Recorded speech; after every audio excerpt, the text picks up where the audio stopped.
Yo, what's good? Y'all, it's your boy Jay back at it again. Today we got the most gut-wrenching hiking story I have ever told by Mr. Ballin. Y'all know what the deal is, man. Follow me on both of these here and just there, get tapped on my socials. No more yapping, let's get right into it. Now, I ain't gonna lie, I'm doing this Dokkan mission and festival, so I'm gonna have to multitask, so let's get it. Every now and again, I'll find a story that is just really upsetting to me. Now, obviously, a lot of the stories that I cover are all, quite distressing. But today's story, which is about a missing hiker named Mike Turner, it just really upset me. It actually made it really hard to film this episode. Not making that up. It's just I was too emotional as I told it. Damn, what happened to bro? So consider this your warning that I personally believe this is a very upsetting story, but an important story that we would not be covering if there wasn't some real weight behind it. And I think the moral of the story ultimately is you really need to treasure your family while they're... Man, we finna get into some deep shit. Let me make sure we're recording. Off topic, I need to turn my fans off. Them hoes is dummy loud, bro. Y'all barely gonna be able to actually hear the video if I can't turn these damn fans down a little bit. Shit. Alright, let's get it. For like the third time in a row, bro. I ain't gonna front. Let's get it, man. Still around, and you'll see what I mean when you hear the rest of this story. It's just heartbreaking. But for those of you who are sticking around for this story, if you're a fan of the strange, dark, and mysterious delivered in story form... Let me see when the story starts, my boy. Shout out Mr. Ballin with the intro.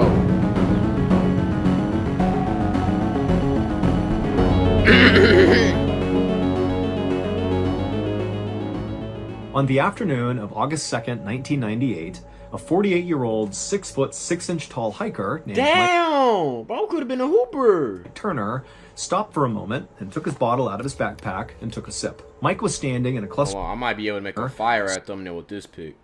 And no, I'm not trying to be disrespectful. It's just like, I said I gotta get the thumbnail right, boy. Stopped for a moment and took his bottle out... This story's probably gonna be hella graphic, hella 18 plus. ...of his backpack and took a sip. Mike was standing in a cluster of trees on the side of this mountain about 11,000 feet up, inside of an area in Wyoming called the Fitzpatrick Wilderness. The Fitzpatrick Wilderness is easily one of the most visually striking places in the entire that place beautiful, ain't it? world. It's like all of the extremes of nature kind of collided together in this one place.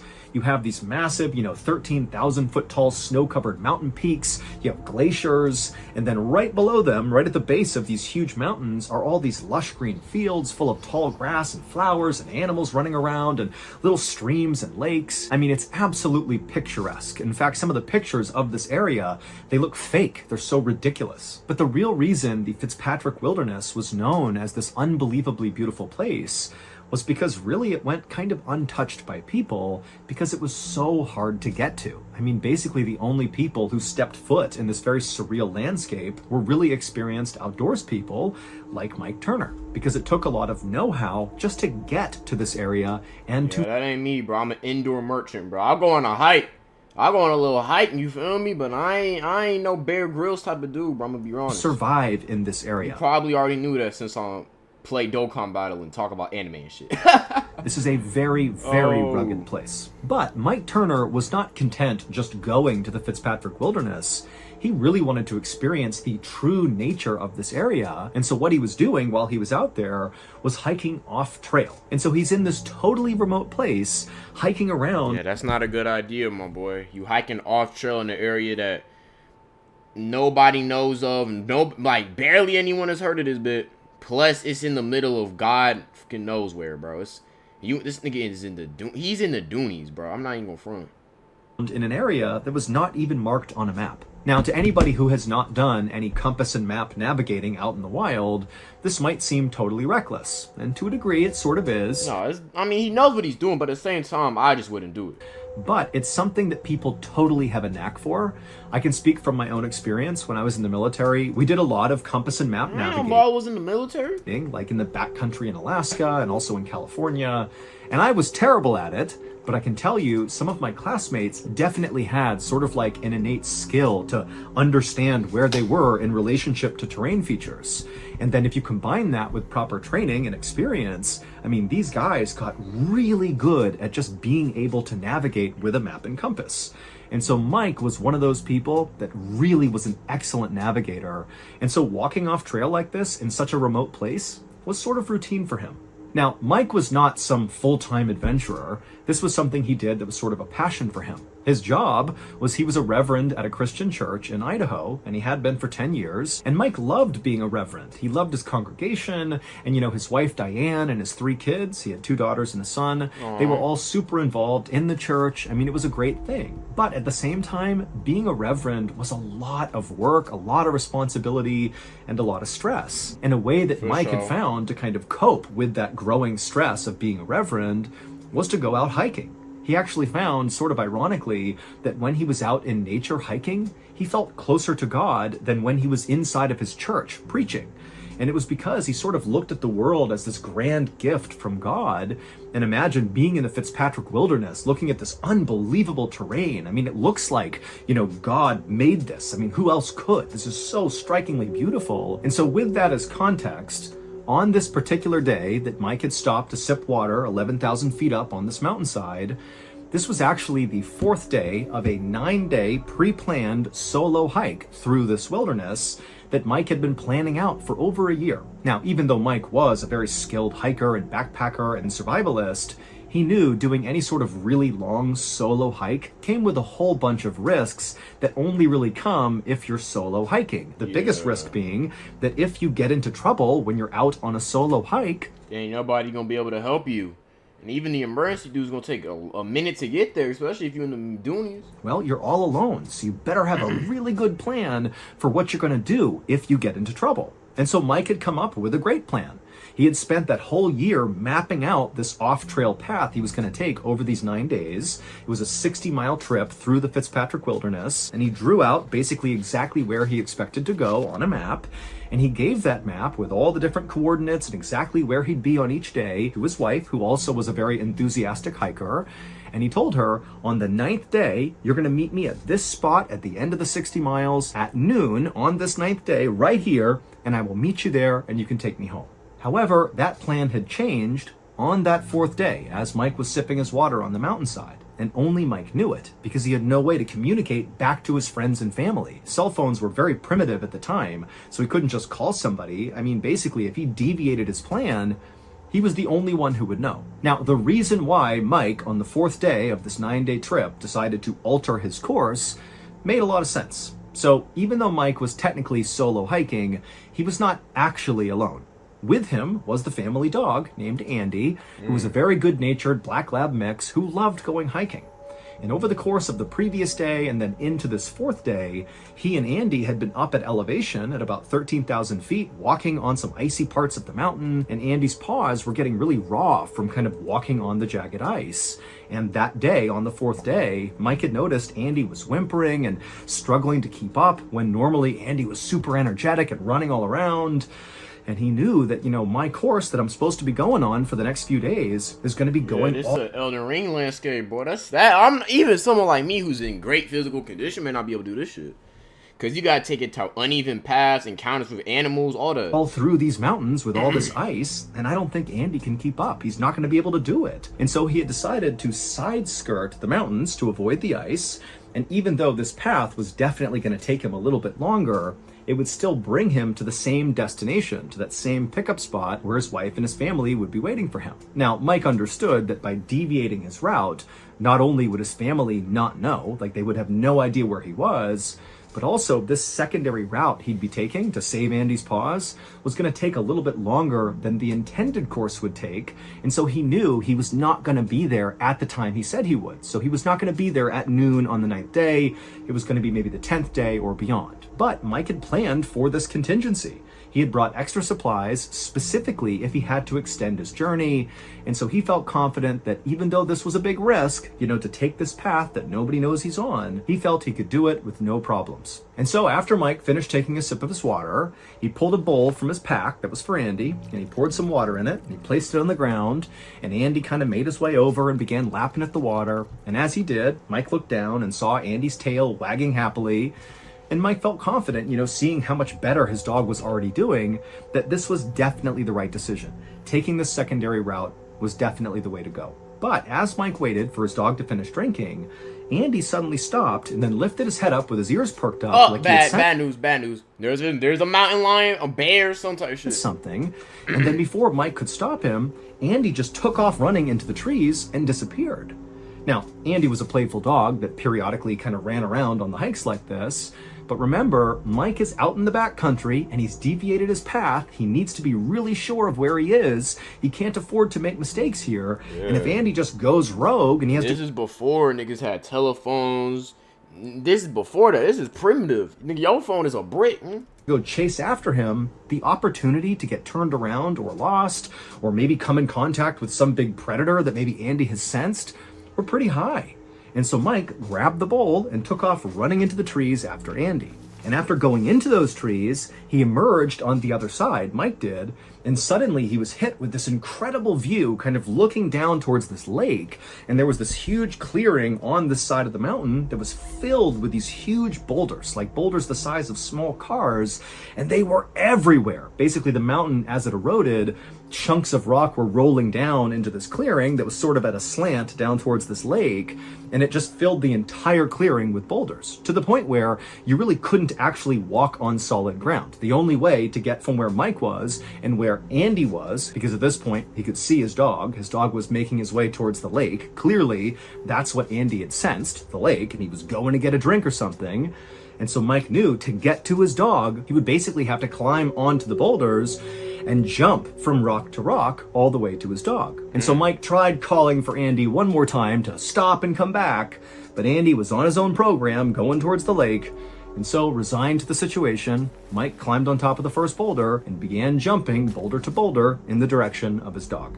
1 week later, on the afternoon of August 9th, Mike's wife, Diane, along with her 3 kids and some family friends, stood at the start of a trail called the Big Sandy Trail, which was the designated meeting spot where Mike said he would meet his family at the end of this 9-day journey. And as Diane stood there at this meeting place, she kept anxiously checking her watch. Mike was late, and not just a few minutes late. He was a full 24 hours late. Damn. Mike was supposed to be there on the 8th at noon, and now it's the 9th, and he's still... The D-Roll might have not been the move. I understand Andy, but Andy be alright, nigga. Andy be alright, nigga. Shit, get that nigga some... I don't know, bro, but, I can't even blame him. Obviously, this is in hindsight. Obviously, you're going to want to choose the path that means that, okay, my dog need to be alright. You feel me? On that type of time, on that type shit. Not here, but remember, Mike is a guy that did stuff like this fairly regularly. He was very competent out in the wild, and everybody knew when he went off on this journey that of course there was some variability to when he would actually arrive at the meeting place. Despite Mike saying, I'll be there on the 8th at noon, Diane and her friends and family all sort of felt like, well, I hope he's there at noon, but realistically he might be, several hours or maybe even a day late, and that's okay. And so the day before, when he didn't show up at noon, people were anxious, but they were okay. Now, 24 hours later, and still Mike has not shown up. There's no trace of him. Diane and her kids and the family friends, they were starting to worry. And in fact, before Mike left on this trip, he told Diane that if for some reason he does not show up on the 9th, so 24 hours after he said he would be there, and it's past 4 o'clock on the 9th, this is the trigger point, that Diane should call the authorities and assume something is wrong and send out a search party. And so Diane is checking her watch on the 9th, and soon enough, it's 4 p.m. Mike's not here. 4:05, 4:10, 4:15, still no Mike. And even though she knew her husband said, now it's time, go get the authorities, you gotta call them. She just couldn't bring herself to do it. She felt like it's such a huge to-do if you get a search party organized out here. I mean, that's a massive effort, super expensive. And she felt like the second she told authorities that, Mike would come walk... I mean, I understand that, but at the same time, this is your husband. And, father of the family type shit. Honest to God, I say calm. I don't even know how much it would be, bro. How much does it cost to rent out a search party? Let me check this shit real quick. How much?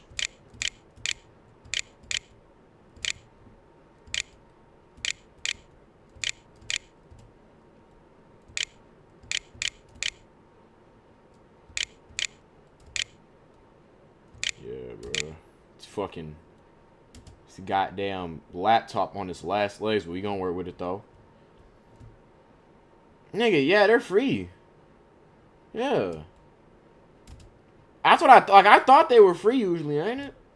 Like, I doubt, because, like, I know this country's greedy as hell, but it's like, I doubt they'd make you pay for a service. Like, I mean, we watched the cave dive videos. Them divers do this shit for the love of the game, bro, for free. Genuine being, like, good human beings and putting themselves in harm's way for other people. Walking out of the wilderness with a big story to tell and a big apology for being And even late. if it is money, I doubt it would be crazy, crazy money, especially if this was when phones were primitive, ain't it? So she convinced herself that, you know what, give him one more day, I'm sure he's bound to show up. But the next day, on the 10th, when still there was no sign of Mike, that morning, Diane did go to the authorities and she reported Mike missing. And just as she expected, a massive search was launched for Mike. But you need to keep in mind here that, again, Diane and the searchers and everybody besides Mike has no idea that he has altered the path he was on. And they're going to be searching this massive expanse of wilderness that, even with the best of conditions, knowing exactly where someone is on their route. Altering that path fucked everything up. Because I know if you kept on that path, the dog's paws might have been fucked. But then you just going to have to carry that nigga. Carry that nigga to safety on some shit. Get him patched up by a vet. You feel me? Like, I think he might have been alright. But now you took this path. You in the middle of bumfuck. Like, you really in the bumfuck nowhere, ain't it? Might be over. Out. I mean, it's so hard to find people out here. I mean, it's totally rugged. Things are obscured from view, from the air, from the land. There are areas you can't even get to. There's predators out there. I mean, this is a dangerous thing to be doing. And again, they don't know he's not even on that path anymore. He's deviated. And so, despite helicopters in the air, horseback teams out in force, hundreds of volunteers combing the area looking for Mike, nobody found a trace of him. And after 2 weeks went by with this huge search producing 2 weeks of not finding this nigga. Nothing, they finally had to call it off. And so, of course, Mike's family is just unbelievably devastated. They have no idea what's happened to Mike.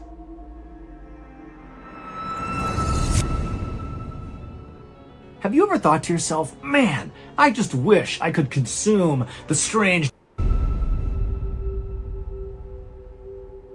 5 days later, so 5 days after the end of the official search, we're now at August 28th at this point. A couple of backpackers were hiking through an area in the Fitzpatrick Wilderness that was actually about 17 miles away from the last known sighting of Mike Turner. Now, that was not when he went through the trees and saw the boulders. This was around the time Mike literally began the 9-day epic journey. Somebody had seen him in one area, and so where these two backpackers are is about 17 miles away from there. And so these two backpackers, they were aware that Mike Turner was missing because there were flyers up all over the place around the outside of the Fitzpatrick Wilderness at the beginning of all the trailheads and in town and all over the place. So they were aware of this, aware that Mike was missing and his dog was missing. And as they're just sitting there taking a break, this totally emaciated, ragged-looking black lab came out of the tree line, whimpering and looking like it was on its last legs. It was Andy. And right away, these backpackers knew that's the missing dog. And so they lured the dog to them with granola bars, and Andy came up and he ate, they gave him water. And just so you know, Andy would survive and make a full recovery. And so after these backpackers have Andy in their possession, they immediately contacted authorities, who then got in touch with Mike's family and said, hey, we found Andy. And so you can imagine the absolute roller coaster of emotion Mike Turner's family is going through. Now that they hear Andy is okay, Andy's come out of the forest, they're thinking, oh my goodness, maybe Mike is okay too. Maybe Andy can lead us back to where Mike is. The thing about doing this type of hiking shit is, like, I understand as a man, you have a lot of responsibilities, man. You're a preacher, working hella hard, you got family and shit, you gotta take care of the kids, all that, you gotta make ends meet, this, all that, and the third, right? But it's like, at the same time, you have to have an idea, like, my family's worried about me. I got a wife, a daughter, like, I gotta make it.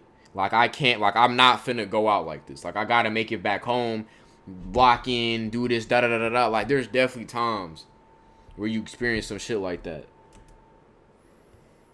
Mike is this totally skilled survivalist. He's got to be alive out there.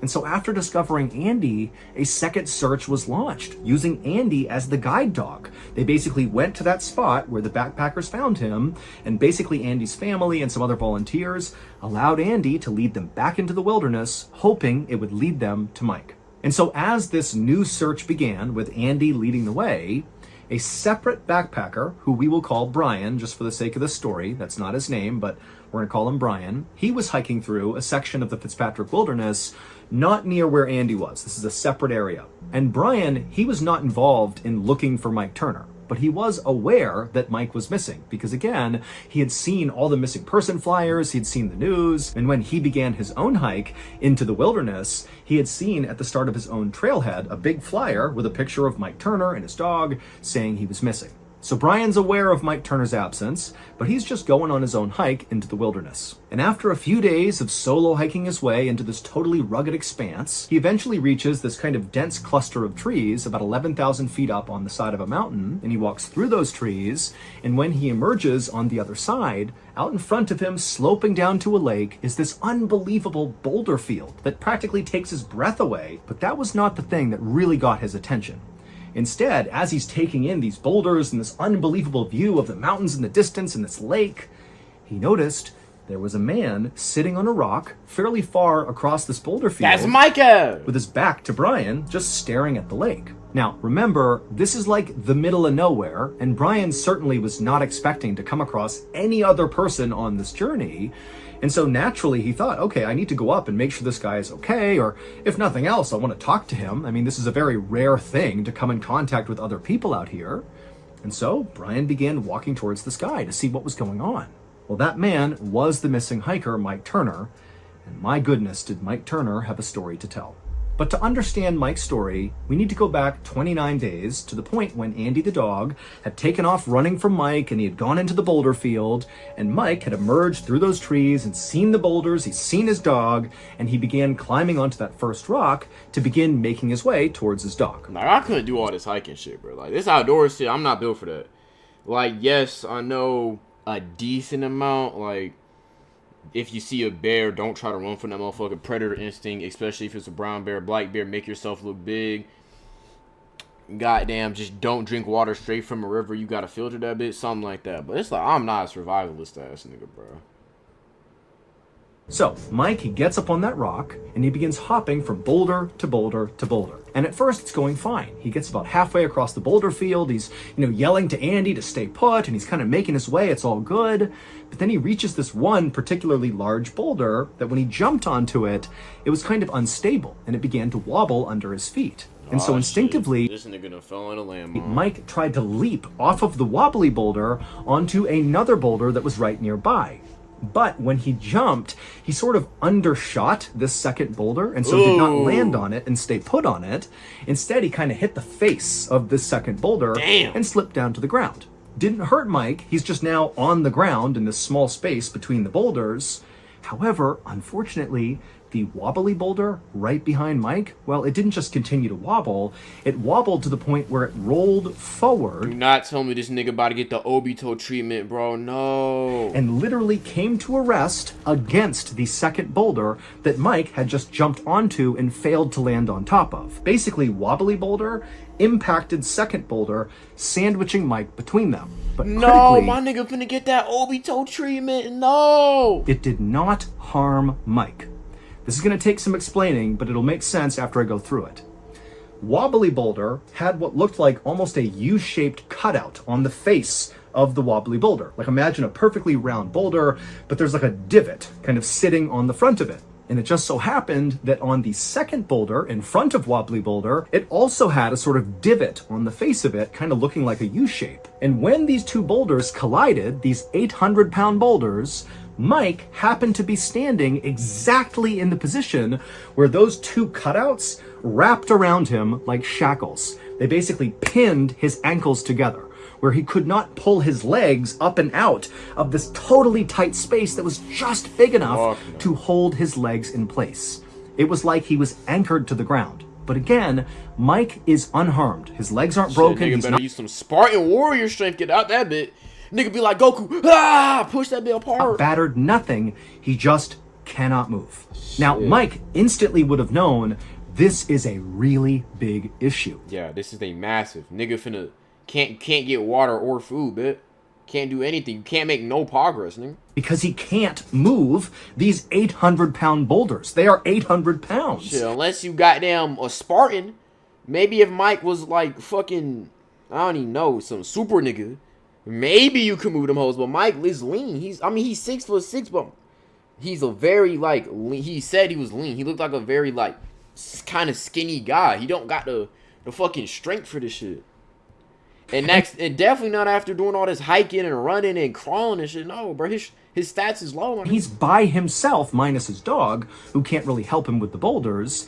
And so Mike immediately just jumps into, oh my goodness, I have to find a way to somehow just move these boulders even just a millimeter, a centimeter would be enough to free his feet. And so he pulled off his bag, and one by one he pulled out every piece of equipment he had, including his camera tripod and his stove and whatever he had, and he did everything he could to try to pry these stupid boulders off of him, but they would not budge. And so after 2 hours of trying in vain to free himself, it dawned on Michael that he was not going to be able to free himself. The only way he was getting out of here is if somebody found him and rescued him. And so Mike, doing his best to stay calm, he pulled out his journal he had brought along for this trip in order to detail, his closeness with God and, what he was learning throughout this journey. And he began documenting what happened to him, to include, why he was in this boulder field, what he was doing when he got stuck, how he wound up in these sort of granite shackles, so to speak. He also very clearly in his writing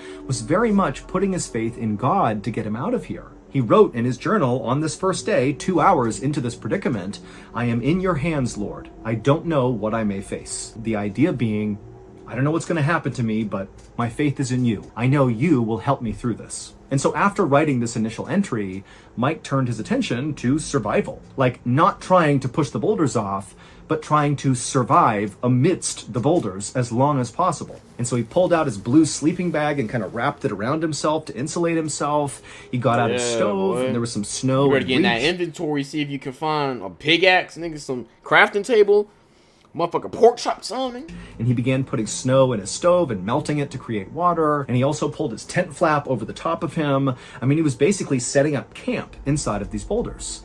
And that first night must have been absolutely horrifying. The temperatures dropped down to near freezing. Yeah, it's cold as a foot. Is it cold as a bitch? You can't do shit, nigga. Like you don't realize you can't play the game. You can't chill. You can't read. It's not even comfortable, nigga. Nigga literally wedged into two boulders and get squished. And the only thing you can do is try to survive. Like there's nothing you can do. Like you're cooked.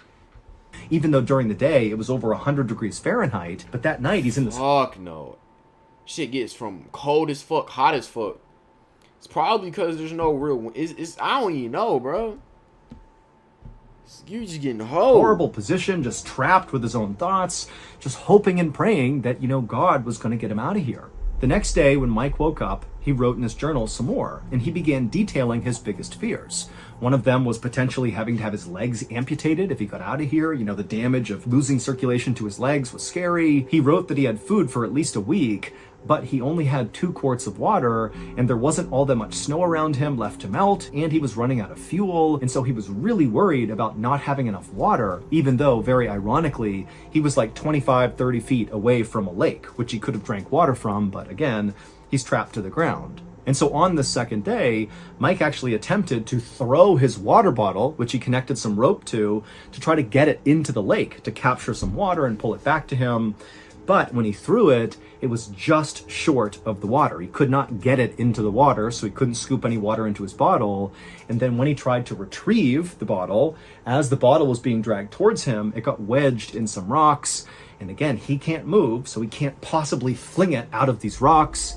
And so he couldn't even get his water bottle back. And so by the end of that second day, Mike's tone in his journal began to change. It wasn't totally negative yet, but he began talking about how, man, I wonder what's going to happen when I run out of water. I wonder what my urine will taste like if I mix it with Crystal Light. So it was... Niggas, like, bro, once you start drinking your own piss is when shit is, like, dire, bro. Kind of like he was joking about the fact that he was going to try to make his pee taste better, but it also showed he was beginning to realize just how serious the situation was. Like, this is a terrible situation, nigga. Nobody knows where he is. He's completely off the beaten path. He has no idea if anybody even knows he's in trouble, and he's about to be out of water. The next day, so the third day of being trapped inside of these boulders, Mike would once again begin writing in his journal. And his tone seemed a bit more optimistic, despite the fact that he has not solved, this water crisis he's about to face. He's down to his literal last quart of water. But in his journal, he talked about how this whole trip he went on, this 9-day trip he had planned out, the whole point was to become closer to God. And he felt like, you know what? I've really done that in the past couple of days. What I wanted to achieve, having a really spiritual event here, it's happened like times 100 being trapped here. I mean, this is the closest I've ever felt to God. But you could just tell there was just an underlying sense that I'm going to get out of here. I'm going to learn from this experience. I'm not going to take stupid risks anymore. Yeah, bro, you should have just stayed at the crib. Like, I see stories like this and it's like, damn, bro, maybe staying at the crib isn't that bad, bro. I can eat whenever I want, free water, go to the gym, train, get stronger, record videos. Like, it's sometimes it's boring, but it's a good life, shit. Maybe I don't need to be out here hiking and doing this Bear Grylls shit. Maybe just chilling at the crib is the answer, bro. Maybe this is what I need to do. Or I'm going to be a better father, be a better husband, be a better reverend. I'm going to make I don't want to know what happens with his fam after he gets out, bro. That's going to be fucking scary, bro. Something of myself. Don't tell me anyone of the fam got hurt, please. I'm going to improve as a result of this suffering I'm going through right now. However, over the next few days that Mike continued to be trapped in these rocks with no help coming, his optimism clearly waned. He began to write that he was angry with God. He wondered, is this a punishment for something I've done? And he also thought, maybe I failed God, and that's why I'm here. But it was just clear that Mike, who was this deeply spiritual person who absolutely believed in a higher power, how could he be in this terrible position and not be getting any sort of help from God? How could that be? But unfortunately for Mike, his situation only got worse. On about day 5 or 6, as Mike was laying wretchedly inside of this horrible camp he had built, he noticed that he had completely lost feeling in his left leg. Like, completely. How do you shit? Like, real talk, I ain't trying to be funny. How do you doo-doo? Because I know you gotta doo-doo eventually, nigga. Like, how, you just gotta, It was a dead leg at this point. And even though he knew by this point how bad of a situation he was in, this sparked a new, very real fear inside of Mike that he detailed in his journal. He knew his body was actually beginning to break down, and still there is no help, no divine help coming in despite all his prayers. There's no one coming to rescue him. He is all alone.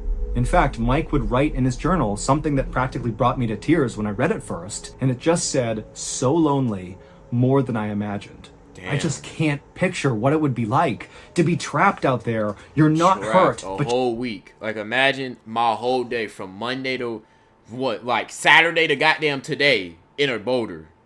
Hungry, tired, famished, exhausted, pissed, angry. Like, you can't do nothing, bro. You can't go anywhere, and you're all alone, just slowly withering away. And your family, they're somewhere out there, they have no idea, nobody knows. It's just unbelievably devastating. The mental torture this man went through is just out of this world. But it just keeps getting worse. Day 6, day 7, Mike at some point actually dropped his journal, and because he can't actually reach it anymore, he just picked up whatever objects he had and continued writing on them, like his pocket Bible, and then also there was an instruction manual for his stove, and he would write in the margins, and his writing just continued to get more and more pessimistic and sad. He began writing about how intensely he regretted his decision to take the long route. He was totally setting him up for this situation. Nobody would have known where he is. And so he's hating on himself. He's still mad at God. Why aren't you here? Aren't you seeing how badly I'm suffering? I mean, this is a guy who's basically losing his mind with regret and anguish and just pure loneliness. Oh, that pent-up frustration nigga had coming off. Oh, that's how it is. I mean, this is horrible. But then, on the 7th and 8th day or 9th day that he was stuck in these boulders, once again, Mike's writing on his random things that he wrote on took another turn. Not only was his writing becoming more and more illegible, because he's literally dying here. I mean, his body's breaking down. He's exposed to the sun all day, and then at night it's freezing cold. He's not having any water. He's drinking his urine. He's got no food left. He can barely write. His writing begins to talk about his family and his children. At this point, Mike must have known the end is near. And so all he had was just the thoughts of his family. He began wondering, what his kid's life were going to be like in the future, because obviously the implication here is he knows he won't be there to see it. He'll be dead. And then in some of the last entries he would make, it was obvious that really Mike had turned back to God. Now he was back to approaching God with open arms. He was no longer upset or questioning God's plan.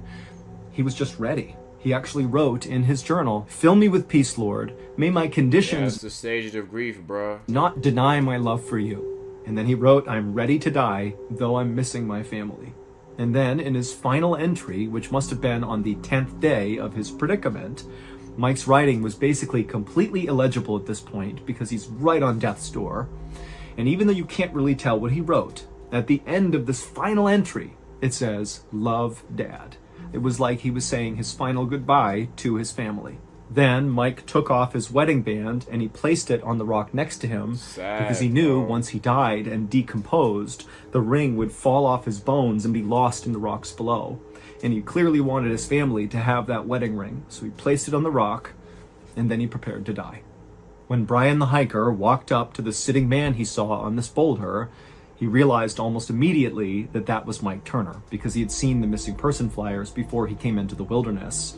And so knowing this is the guy they're looking for and knowing he couldn't move him, he covered him up and then he took Mike Turner's wallet, which contained his ID, and then as fast as he could, Brian the hiker made his way back to the beginning of the trailhead and contacted authorities. I will say it took Brian almost 3 days to contact authorities, and he was going as fast as he could, retracing his steps. So that really gives you a sense of really just how remote of an area Mike was in when he passed away. And then also it would turn out that Andy the dog, who was leading that secondary search, he wouldn't find Mike before Brian would. But once they discovered where Mike had died and they checked the direction Andy was taking his family, it was obvious that Andy was heading in that direction. He was a faithful dog going back to save his owner. He just wasn't going to get there in time. And to close the story out, making it even more tragic, on the day that Mike left his wife Diane and his 3 beautiful children to begin this 9-day trek, after he left, Diane received a bouquet of flowers in the mail that Mike had sent that he knew would arrive after he had left. So and attached sad, to this, bro. It's like that cave diving shit, bro. Like, I understand niggas going through shit, but it's like, I couldn't. If I was a father, bro, I'm not doing this risky shit. This is shit you do when you was a young nigga. When you a young dude with nothing else better to do, bro.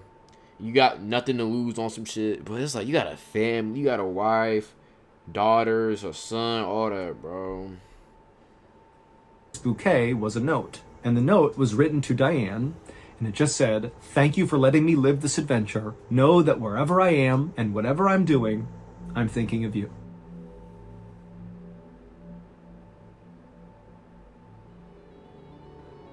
Hello, all you fans of the Strange, Dark, and Yo, shout out to homie Mr. Ballin, man. This was a good vid. Even if it was hella tragic and sad, but let me know what y'all think. It's your boy Joe. Stay healthy, stay wealthy, and stay blessed, and I'm out.